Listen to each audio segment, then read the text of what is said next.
Astaghfirullah. Sebuah hadis yang dikeluarkan oleh Imam Al-Bukhari rahimahullahu ta'ala dalam kitabnya Sahih Al-Bukhari, ar-ru'yatus salihu minallahi wal hilmu minasyaitani. Mimpi baik itu dari Allah dan mimpi buruk itu dari syaitan. Dalam riwayat Nabi SAW mengatakan bahwa lam yabqa minan nubuwati illal mubasyirat. Tidak ada lagi kenabian yang akan sampai kepada kita karena memang sudah ditutup dengan Rasul. Tapi yang ada adalah kabar gembira, dan itu dibentuk dalam bentuk mimpi. Ulama-ulama memang jarang sekali maksudnya yang pakar-pakar mimpi. Tetapi ada seperti Muhammad ibn Sirin, itu terkenal memang dia seorang pakar mimpi. Tapi sekali lagi bahwa mimpi itu tidak bisa dijadikan patokan sebuah hukum. Tidak boleh dijadikan patokan sebuah hukum. Seperti umpamanya kisah Syekh Abdul Qadir Jailani rahimahullahu ta'ala yang bermimpi. Dalam mimpinya dia ketika berjalan di sebuah tempat, tiba-tiba di balik awan ada yang memanggil dia dan mengatakan, "Ya Abdul Qadir, inni Rabbu." Wahai Abdul Qadir, saya ini Tuhan dan saya perintahkan kamu untuk tidak perlu sholat lagi, tidak perlu puasa lagi, karena engkau sudah mencapai makom yang tinggi. Apa kata Syekh Abdul Qadir? Lasta ilahan, engkau bukan Tuhan. Fa innaka syaitan, engkau setan. Begitu artinya. Terkadang dalam mimpi seseorang itu menyesatkan orang. Ini cerita Syekh Abdul Qadir Jailani dan dinukilkan oleh Syekh Shalih Fauzan hafizahullah ta'ala tentang mimpinya. Artinya terkadang mimpi ini bisa menyesatkan orang. Tapi kalau dia bertauhid seperti Syekh Abdul Qadir Jailani, dia tahu itu bukan Tuhan, itu pasti syaitan. Pasti memerintahkan untuk tidak sholat, tidak puasa, dan memuji bahwa dia sudah tingkatannya tinggi. Ini juga menyesatkan seperti ini. Tetapi sebagian ulama mengatakan, ya saya tidak akan menukil dari perkataan saya pribadi, saya menukil beberapa perkataan para ulama. Jadi ada mimpi-mimpi yang dianggap baik, dan mimpi-mimpi ini boleh diceritakan, tetapi diceritakan kepada dua orang saja. Pertama, ceritakan kepada orang alim. Yang kedua, kalaupun tidak kepada orang alim, ceritakan kepada orang yang mencintai kita. Sebab sebaik apapun mimpi, kalau diceritakan kepada orang yang membenci kita, pasti takwilnya jelek. Jadi menceritakan mimpi baik itu cuma kepada dua orang saja. Pertama kepada orang alim, yang kedua kepada orang yang cinta dengan kita. Mungkin dia bukan alim, tapi dia senang dengan kita. Pasti kalau dia senang dengan kita, takwilnya juga baik, kan begitu. Kalau selain daripada dua orang ini, jangan pernah diceritakan, walaupun itu mimpi baik. Lah di antaranya ada 5 mimpi kata para ulama yang dianggap mimpi baik. Seperti disebutkan saat bermimpi itu dia yaqra'ul Quran, membaca Al-Quran. Yang kedua, yusabbih, dalam mimpinya dia bertasbih, sedang berzikir kepada Allah Azza wa Jalla. Kemudian yang ketiga, dalam mimpinya dia melihat masjid, ru'yah al-masajid, melihat masjid atau sedang berada di masjid. Kemudian yang keempat, dia sedang melaksanakan manasik haji atau umrah, entah tawaf, entah lempar jumrah, entah sa'i, pokoknya manasik haji dan umrah. Kemudian juga yang terakhir, yang kelima, mimpi meminum air zam-zam. Para ulama mengatakan bahwa kalau orang itu bermimpi 5 perkara ini, berarti ketahuilah dia akan mendapatkan rezeki dari Allah Subhanahu wa ta'ala. Bahkan sebagiannya ketika ulama bahas masalah mimpi minum air zam-zam, boleh jadi dia akan disembuhkan dari penyakit yang mungkin dulu dia banyak penyakit yang mungkin tersiksa dengan penyakit itu. Boleh jadi itu kabar gembira bahwa dia akan sembuh. Begitu sebagian ulama mengatakan kalau 5 mimpi ini terdapat dalam diri kita, maka itu adalah mubasyirat kebaikan. Ini mimpi baik. Adapun mimpi buruk juga, hindari 5 perkara. Jangan pernah diceritakan sama orang. Pertama, al-makruh, mimpi yang kita benci. Yang kedua, al-jima, mimpi berhubungan suami istri. Mimpi berhubungan suami istri dari syaitan, bukan dari Allah Azza wa Jalla. Makanya para nabi tidak pernah mimpi basah, karena mimpi itu dari syaitan. Ya Bang Sukiman, ya kalau mimpi basah itu kemudian terputus, jangan pula menyesal ya. Karena itu dari setan ya. Jangan pula itu dari setan. Kita tahu kepada Allah Azza wa Jalla. Kemudian juga yang ketiga, mimpi menyelisihi syar'i. Seperti dalam tadi kisah Syekh Abdul Qadir Jailani, disuruhnya kita meninggalkan sholat, disuruhnya kita melakukan bid'ah atau apalah yang menyelisih sunnah, ya. Ataupun melihat Nabi SAW seperti melihat dari samping, melihat dari belakang, nggak bisa. Orang yang tidak pernah tahu sifat-sifat Nabi, tiba-tiba dia mengatakan berjumpa dengan Nabi, mustahil. Dia aja tidak pernah belajar sejarah, macam mana fisik Nabi, tiba-tiba dia mengatakan saya mimpi dari mana? Kan itu. Karena kalau berjumpa dengan Nabi itu dalam hadis pasti dia akan berjumpa. Karena setan tidak mungkin menyerupai Rasul, tidak mungkin. Jadi kalau ada orang mimpi Nabi, katakan macam mana sifat-sifat Nabi. Kalau tidak sesuai berarti bukan Nabi yang ditemui, itu setan yang ditemui. Ya.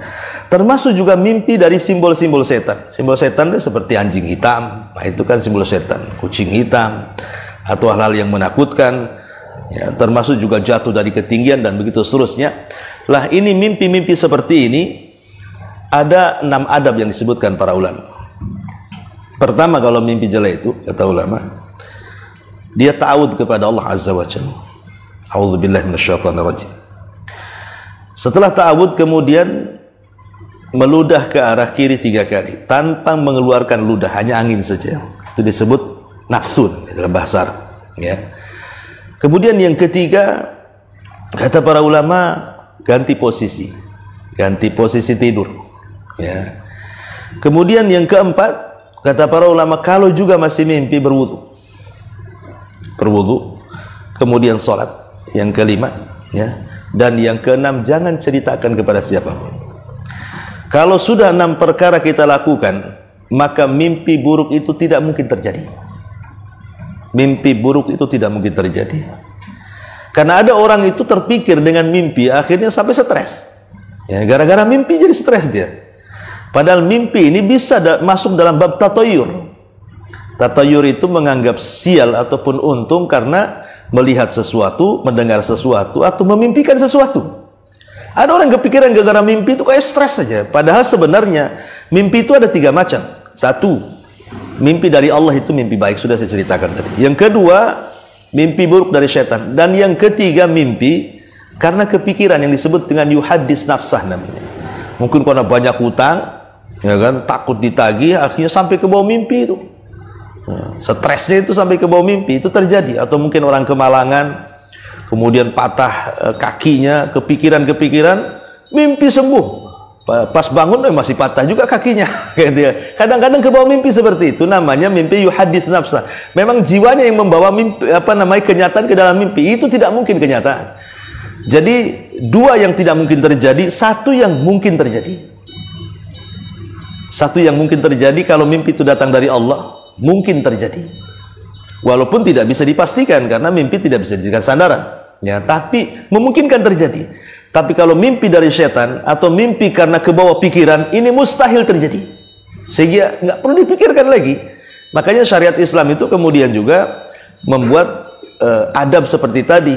6 adab itu kalau mimpi buruk, maka lakukan 6 adab ini.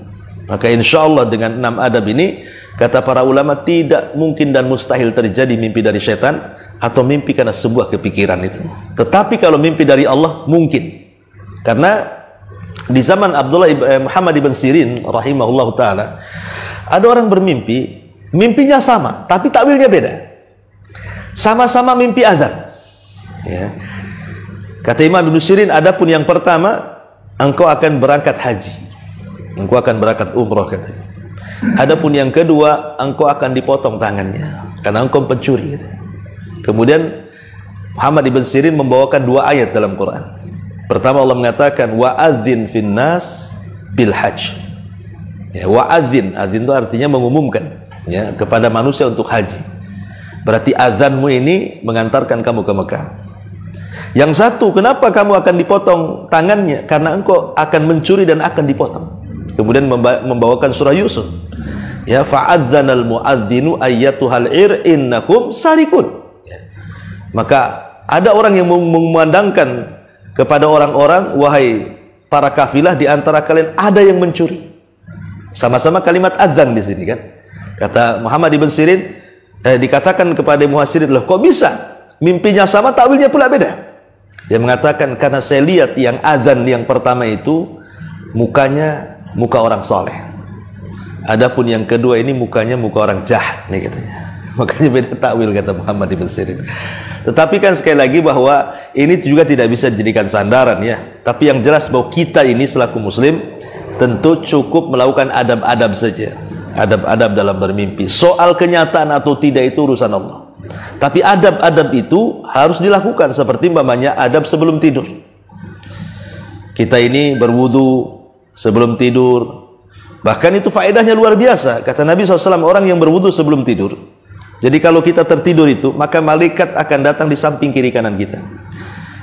Kalau kita ini kemudian badan kita bergoyang ataupun ke arah kanan, maka malaikat sebelah kanan mengatakan, ya Allah ampuni orang ini, Allahumma gfir lahu, Allahumma arhamhu, rahmati orang ini. Kalau dia berguling ke kiri, malaikat sebelah kiri juga ngomong begitu. Dari sini kata para ulama, lihat bagaimana naumus salihin, tidurnya orang soleh itu berbeda dengan tidurnya orang jahil. Kalau tidurnya orang soleh, selama tidur dia berpahala. Kenapa? Karena didoakan malaikat. Tapi tidurnya orang jahil nggak dapat apa-apa. Ya, dari sini kata para ulama, kalau orang tidur kemudian meninggal, apakah dia husnul khotimah atau tidak itu gampang sebenarnya. Dilihat daripada amalan sebelum tidurnya. Kalau dia sebelum tidurnya itu memang betul-betul dia mengamalkan sunnah Nabi, berdoa, berzikir dan begitu seterusnya. Kalau Allah takdirkan dia tidak hidup lagi, berarti husnul khotimah. Tapi kalau sebelum tidurnya begadang, nggak ada yang dibaca sama sekali gitu, langsung main tidur saja, itu alamat ya, tidurnya tidak berpahala, boleh jadi membawa dosa, naudzubillah. Itulah kata ulama mengatakan orang ini mati sulh khotimah itu gampang sekali. Lihat amalan sebelum tidurnya lah, salah satunya berwudu, kemudian membaca ayat-ayat yang ma'ruf, muawwidataini, qul a'udzu birabbin nas, qul huwallahu, ayat kursi, kemudian diusap-usap dari atas kepala sampai kaki. Ya syukur-syukur kemudian mengikuti sunnah Nabi, mengarah ke lambung sebelah kanan supaya mudah bangun gitu ya. Tapi saya nggak yakin ya kalau Bang Man nih paling terlentang dia kan, atau telungkup, nggak boleh telungkup ya. Jadi harus betul-betul mengikut sunnah Nabi SAW kalau memang seperti itu. Tapi kalaupun seandainya sudah terlentang sebelah kanan, sudah tidur guling sana guling sini, itu kan bukan urusan kita, itu urusan Allah Azza wa Jalla. Tapi memulai itu kan kita berusaha, namanya memulai. Seperti orang sholat ketika safar berusaha ngadap kiblat. Soal nanti kendaraannya ngadap kemana itu terserah nanti, itu bukan kuasa kita ya, tetapi kan ada usaha ke situ gitu maksudnya ya. Ya, termasuk juga ada ayat, ada 2 surat kan di situ, 2 surat, 3 surat dan 2 ayat. Disunahkan sebelum tidur itu membaca 2 ayat dan 3 surat ya kalau nggak salah. Surat qul a'udzu birabbin nas, qul a'udzu birabbil falaq, qul huwallah. Kemudian 2 ayat kursi dan akhir surah Al-Baqarah. Nah, itu disebut 3 surat 2 ayat ya. Kalau dibaca sebelum tidur kata para ulama, maka kita akan terhindar dari sihir, dari hasad, dari dengki, dan dari orang-orang yang memusuhi kita. Karena bagaimanapun kalau kita melihat dalam surah Al-Falaq itu kan musuh kita ini ada 4, dan dalam surah An-Nas itu musuh kita ada 1. Jadi semuanya ada 5 musuh kita itu, 1 dari dalam, 4 dari luar.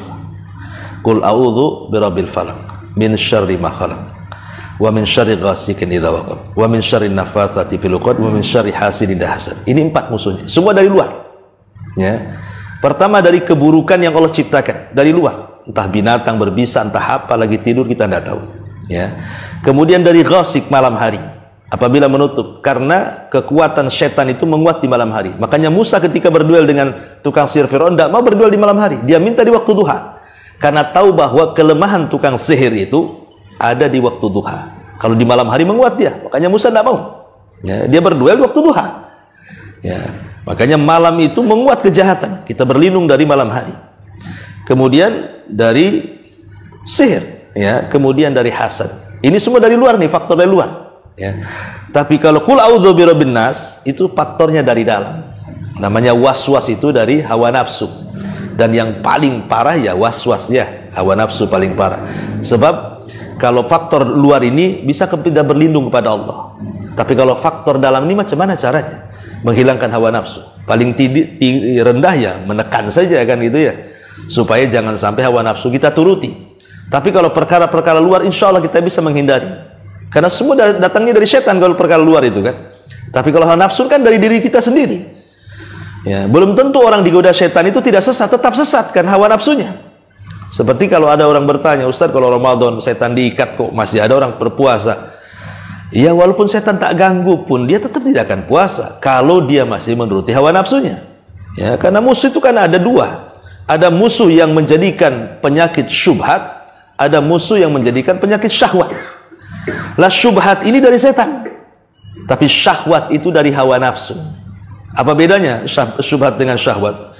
Nabi Adam ketika dikeluarkan dari sorga, karena apa? Karena makan buah larangan, itu disebut syahwat. Syahwat makan, ya. Tapi iblis ketika dikeluarkan dari sorga itu bukan syahwat, syubhat, karena dia merasa baik dibandingkan Adam. Saya kan lebih baik. Engkau ciptakan dari api, dia diciptakan dari tanah. Api dengan cahaya lebih dekat, artinya saya bagian daripada malaikat. Lo tanah dengan cahaya masih jauh lah. Syubhatnya di situ. Nah, makanya kalau seandainya dua-duanya ini ada, sudah terkena syubhat lagi, terkena syahwat lagi, ya udah celaka orang. Ya, kenapa? Karena sudah kena setan, kena pula hawa nafsu. Nah, inilah yang kemudian kenapa dalam dua surat itu kalau bisa dibaca sebelum tidur, minimalnya lah dibaca, ya, Qul a'udzu birabbin nas dan Qul a'udzu birabbil falaq. Karena ini muawwidzataini, dua surat perlindungan. Karena sebab turunnya saja meruqyah Nabi. Bukan dua surat ini turun, sebabnya apa? Karena Jibril turun. Ketika itu Rasul disihir oleh Labib bin A'sam, Yahudi. Makanya Jibril mengatakan kepada malaikat yang dibawanya, kenapa orang ini, katanya. Kata malaikat satunya mengatakan matbub. Matbub itu istilah orang Arab, artinya terkena sihir. Kata Jibril, siapa yang menyihirnya? Labid ibn A'sam, Yahudi. Ya. Kemudian apa yang menyebabkan dia tersihir? Sebuah buhul yang diletakkan di sumur Wonunah. Sumurnya masih ada sekarang, kan? Dipagar oleh kerajaan Saudi itu. Sumur Wonunah namanya, dekat Madinah juga. Ya, tapi sudah ditimbun. Kemudian Jibril membacakan dua surah Muawwidzatain itu. Itulah diantara sebab turunnya Qul a'udzu birabbin nas dan Qul a'udzu birabbil falaq itu. Nah, ini diantara pentingnya kita mengenal adab-adab, walaupun sebenarnya remeh masalah ini, kan, masalah adab tidur, ketika tidur, sebelum tidur. Tapi itu pula lah yang menjadikan kita ini, kalau Allah takdirkan kita mati, itu pula yang menjadikan jalan kita ke surga. Nah, ini perkara-perkara remeh ini kadang-kadang kita lupakan pula. Padahal ini menentukan kebaikan hidup kita loh, ya. Sebab kalau seandainya kita ini bisa melepaskan ikatan setan di malam hari, kata Nabi SAW, ya'kidu, gimana hadisnya itu, ya'kidu ahadukum, ya, thalatha uqadin, ya'kidu syaitanu ahadakum thalatha uqadin, kata Rasul. Salah seorang di antara kalian setiap mau tidur datangi setan. Setan ini mengikat tengkuk kita 3 ikatan tuh. Semua orang, saya, siapapun, Bang Rajak, semua Pak, pasti diikat setan tengkuknya. Kenapa? Karena setan itu tidak bisa menguasai ubun-ubun. Setan itu hanya bisa menguasai tengkuk. Inilah bedanya ketika Barat dan Islam ini bicara soal otak. Kalau Barat menganggap otak itu kiri kanan, ya. Tapi kalau Islam menganggap otak itu depan belakang, ya. Otak depan disebut ubun-ubun, dan ubun-ubun itu tidak bisa dikuasai kecuali Allah. Nasiyatim biyadi. Ubun-ubun itu ada di tanganku, kata Allah. Maka tidak bisa dikuasai setan. Setan itu hanya bisa menguasai otak belakang, yang disebut tengkuk itu namanya. Diikat otak belakang gitu, 3 ikatan. Setiap kita ini tidur, setan akan mengatakan, farqud fa inna lailata lailatun tawil. Tidurlah, malam masih panjang. Padahal ada subuh tuh, dibilang malam masih panjang aja tuh, kamu nggak mau bangun tuh. Tapi Rasul mengatakan, siapa yang terbangun kemudian berzikir, hilang 1 ikatan. Siapa yang berwudu, hilang 2 ikatan. Siapa yang sholat, hilang 3 ikatannya. Ketika hilang 3-tiganya, kata Rasulullah, apa katanya? Maka dia akan mengatakan, nasyitayyibun nafsi. Maka pagi harinya akan cerah, tahu jalan hidupnya, dan jiwanya akan diperbaiki. Sebagai ulama hadis mensyarah lafaz itu dan mengatakan bahwa 1 hari itu dia akan terhindar dari semua masalah. Ya, 1 hari itu dia akan terhindar dari semua masalah. Tapi kalau seandainya dia tidur terus sampai subuh lewat, ya ndak zikir, ya ndak wudu, ya ndak sholat gitu ya, maka akan ditimpakan banyak masalah yang terkadang masalah itu tidak tahu datangnya dari mana, atau masalah aja, banyak masalah. Kenapa? Karena jiwanya tidak siap menghadapi masalah, karena buruk jiwanya. Ya, makanya penting seseorang itu kalau bangun di malam hari itu minimalnya melakukan qiyamul lail. Qiyamul lail itu bukan tahajud saja. Ya, orang berwudu disebut qiyamul lail. Orang berzikir disebut qiyamul lail. Baca Quran disebut qiyamul lail. Sholat tahajud disebut qiyamul lail. Qiyamul lail ini artinya menghidupkan malam. Ya, kalau tahajud ini khusus sholat artinya ya. Ya minimalnya qiyamul lail, umpamanya kita ini bangun mau kencing nih, karena kedinginan. Minimal ambil wudhu lah. Nah, itu kita sudah qiyamul lail itu, walaupun hanya berwudhu saja. Ataupun berzikir, tasbih sekian kali, takbir sekian, sudah qiyamul lail gitu. Jadikan sebagian malam ini, walaupun tidak lama gitu, sebagai qiyamul lail. Makanya Allah mengatakan wa qumu lillahi qanitin.